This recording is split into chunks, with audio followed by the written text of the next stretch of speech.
Si era risvegliata, stordita, senza ricordi e con un uomo sopra di lei in un giaciglio sotto il Ponte delle Navi in centro a Padova. Era la mattina del 25 dicembre del 2019. A 6 anni da quella notte di Natale i giudici hanno stabilito che non ci fu violenza sessuale ed è stato assolto il 48enne tunisino con precedenti per spaccio che era accusato di aver stuprato una studentessa padovana che all'epoca aveva 21 anni. Una sentenza che fa discutere in un momento storico come questo, dove in Parlamento si discute della consensualità dei rapporti intimi.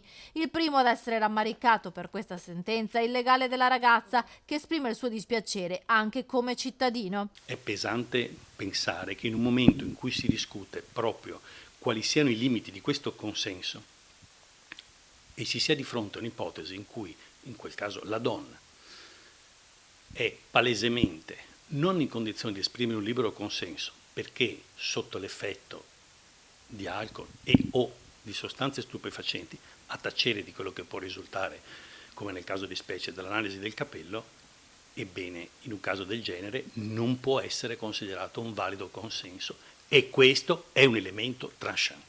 Le prove portate a processo contro il tunisino erano molte. Nei capelli della ragazza erano state trovate tracce di una sostanza stupefacente simile alla GBL, la droga dello stupro, ma per il collegio di giudici, cambiato più volte nel corso del processo, non c'erano prove certe che il rapporto non fosse stato consensuale. Non è che uno le assuma volontariamente.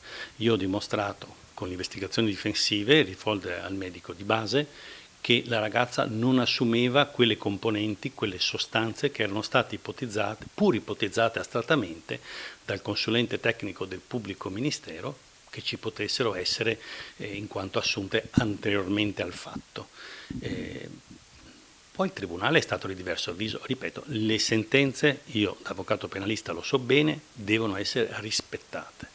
Però come cittadino posso esprimere il mio stupore, il mio diritto di critica in un momento in cui in Parlamento si decide di queste cose, qual è il limite del consenso. La studentessa, oggi 27enne, all'epoca era stata ascoltata dagli inquirenti e aveva ricostruito quella drammatica notte. Dopo una cena con gli amici, la sera della vigilia di Natale, in un locale del ghetto di Padova, si era risvegliata seminuda la mattina del 25 dicembre, sotto il ponte che collega via Euganea e via Vescovado. Accanto a lei quello sconosciuto che si era subito allontanato. Nessun ricordo di quanto accaduto nelle ore precedenti. Era però riuscita a tornare a casa. Dopo qualche giorno, ancora sotto shock, aveva raccontato ai genitori e aveva denunciato tutto alla polizia.